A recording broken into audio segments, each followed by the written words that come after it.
What's going on, brothers and sisters? Chris here from Namaste Gaming, and this is yet another of my upcoming patch videos.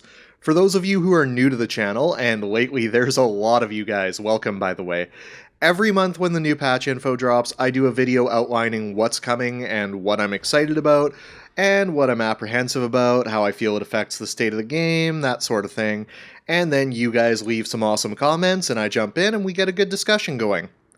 I also usually do a follow-up after the patch, which I kind of consider to be a never-ending monthly review in progress, but it'll be about a week before you have to worry about that one, so let's get started on this for now, yeah? So, the Living Story is going to be kicking into high gear. We know that the Flame Legion Char have joined forces with the Dredge under the banner of the Molten Alliance, and we know that they're haters. The good news is, unlike with real-life haters, we get the opportunity to beat the sense into, or more likely the life out of, this particular batch of scumbags. We're going to have a couple of helper NPCs along the way. I'm quoting from the page here, so I apologize if it comes off a bit cheeseball. Actually, I'm going to rock this one David Attenborough style because I can't take this paragraph seriously. A valiant young Norn named Bram seeks help for the besieged people of his homestead. Join Bram on his journey to find aid for those Norn who stayed behind in the foothills of the Shiver Peaks, a journey that will bring you into conflict with the deadly Molten Alliance. Now, let me just interrupt the footage here with a picture of this guy. I don't know whether his name is supposed to be pronounced Bram or Bram, but either way, after seeing this dude, I'm calling him Broham.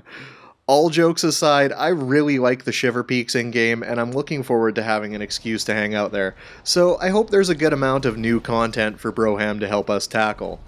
His Char counterpart, Rox, will presumably be filling the same role.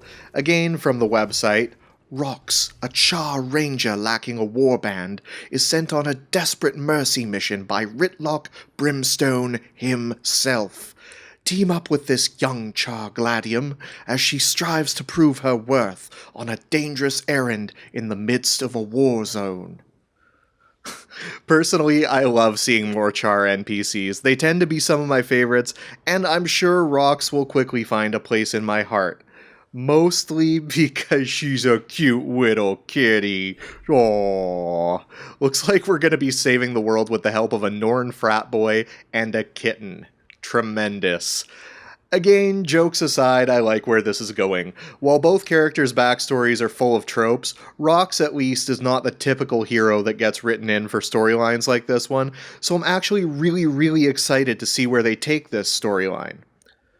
The last bit of news on the Living Story is that the Dredge have constructed a series of surveillance posts throughout Diessa Plateau and Wayfarer Foothills, and we've been tasked with some good old-fashioned property destruction.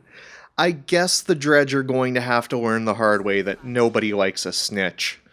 Count on this one being another achievement for the Living Story, folks. That's it for Living Story content, but this patch is really more focused on World v World anyway.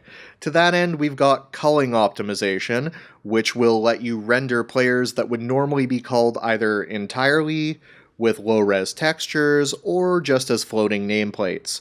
They call it the end of culling, I call it optimization, because I know that 90% of people who play this game are probably going to be using the nameplate option since this game is a massive resource hog, even with culling in place, but hey, at least we won't be getting dunked by invisible armies, so it's a wonderful step forward. But wait, there's more. We're going to be getting a separate World v World progression system with its own separate XP and ranks. It sounds like they're going to be gating the rewards by rank, and you'll be able to purchase new World v World specific titles and abilities as you progress through the ranks. We're also getting some new achievements for World v World, so if you're a completionist, I hope you didn't have anything important planned for April. I'd like to go out on a limb and say that, in my opinion, this is the most important change they've made to the game since release. I know we haven't actually seen it in action yet, and I'm being irrationally optimistic. However, if this is implemented well, it will add a lot of depth and a sense of meaningful progression to World v World. I've got a week to get my Mesmer to 80, I guess, because I plan on spending a lot of time in World v World over the next month or so dropping confusion bombs.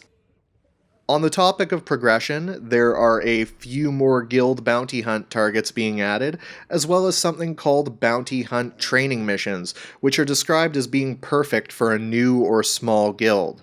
Please be what I think you are, training missions. I'm hoping that they're lower tier bounties that are accessible earlier and reward something you need for later guild missions, be it influence or merits, or even just items to sell for gold to buy influence. I don't care, I just want to start doing guild missions, and we're still working our way towards Art of War 5, so hopefully this gives us something to do in the meantime. On a related note, if you're looking for a guild, Namaste Gaming has a relatively small but constantly growing guild, almost entirely composed of subscribers to this channel. So if you want a bunch of like-minded folk to run around with, give me a shout. My contact info is in the description below.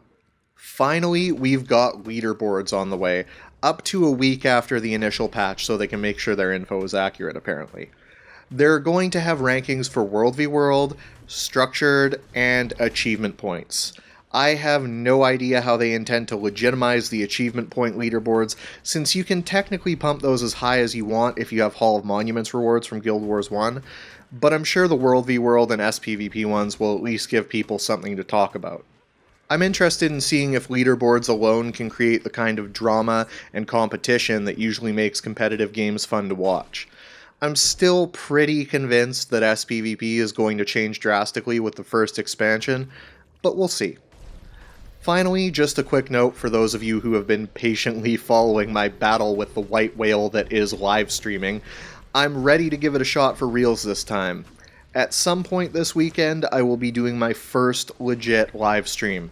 I'll be announcing via YouTube, Facebook, Twitter, and of course my Twitch TV followers will get an email letting them know when I'm live. So if you want to be a part of Namaste Gaming history, whether it's awesome or a spectacular failure, make sure to follow me on as many social media platforms as seems reasonable to you. They're all in the description below. That's all we know about the upcoming Guild Wars 2 patch due out on March 26th. Let me know how you guys feel about what it's bringing our way in the comments, and if you enjoyed the video, you can let me know by clicking the like button and sharing it with your friends. If you're new around here, click subscribe. You really don't want to miss what's coming up around here. We're talking Guardian and Mesmer leveling guides, an updated how to get started at level 80 guide, coverage of the new World v World stuff. We're not messing around here. Get it together, click subscribe, allow me to enrich your gaming life. As always, I've got nothing but love for you guys. Have a wonderful day and stay black.